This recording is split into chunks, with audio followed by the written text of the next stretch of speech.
Voilà, à 39 ans, Dani Alves devient le joueur brésilien le plus âgé donc à participer à une Coupe du Monde pour le Brésil. Hein. Alves, champion du monde.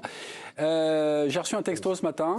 Régis Tessela voulait avoir une mise au point et évidemment avec les moyens, la production, enfin la richesse de l'équipe du soir, on vous a donné un petit rendez-vous, pris un petit rendez-vous avec Tite ou Tite, le sélectionneur du Brésil.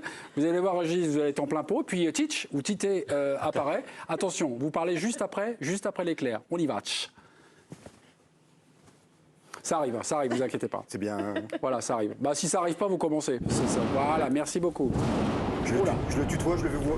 Je sais pas Oui, on se connaît un peu. Non, je voulais juste lui dire que je comprends pas du tout, comme on l'a dit, Dani Alves a 39 ans. Il joue chez le 16e du championnat du Mexique. Il sort d'une saison très décevante au FC Barcelone. Il n'a plus joué en compétition depuis le 24 septembre. Il a arrêté sa saison sur une blessure au genou.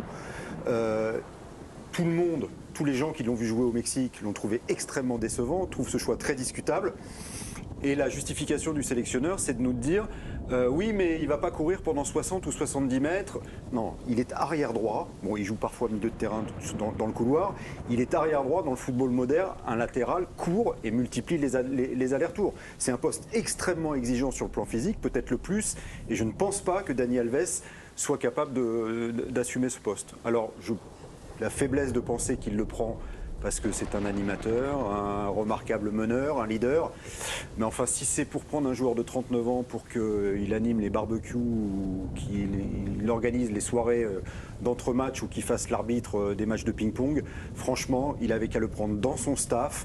Il libérait une place de joueur pour un 26e joueur qui aurait été le deuxième arrière droit.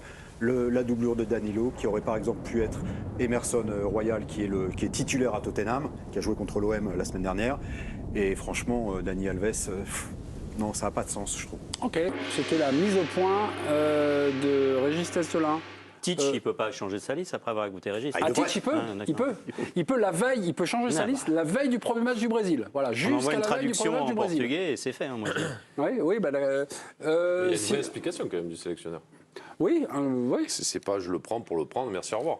Il explique pourquoi il le prend aussi dans ce registre où devant il a des joueurs qui vont faire la différence offensivement et qu'il n'aura pas forcément besoin d'un Dani Alves comme on a pu le connaître à tourner vers l'avant et vers l'attaque, et un joueur qui va rester et qui est, comme il l'a dit, qui est capable techniquement dans la relance d'être un des meilleurs joueurs encore actuellement. Moi, après, vous n'avez pas de Dani Alves, ça fait 5 ans qu'on le fracasse, ça fait 5 ans qu'il joue et il va faire la Coupe du Monde. Donc Après, moi, il y a juste un truc, je suis plutôt d'accord avec Régis sur tout son argumentaire.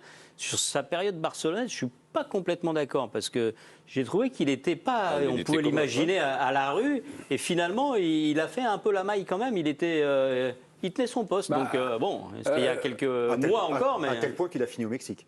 Ah ben, ils n'allaient pas le prolonger 10 ans non plus à son âge. Alves, saison 2 au Barça, c'était quoi? D'abord, le Barça a terminé second. Ouais. Quand Xavi est venu, ça allait mal avec Koeman, mais il a été bon.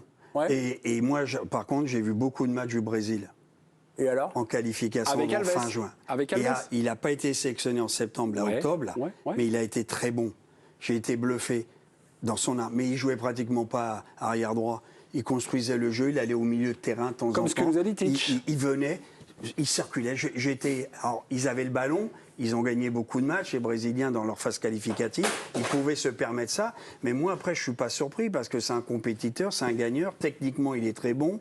Et moi, je pense qu'en numéro 2, personne ne s'est imposé. Tu me parles d'Emerson de Tottenham. C'était si bon que ça. Je pense que il lui aurait coupé la tête à Alves. Il est là. Moi, je trouve qu'il ne vole pas sa place. Il a des éléments en plus à l'entraînement et dans la vie du groupe que nous, on n'a pas. Donc moi, je ne trouve pas que ça soit un problème.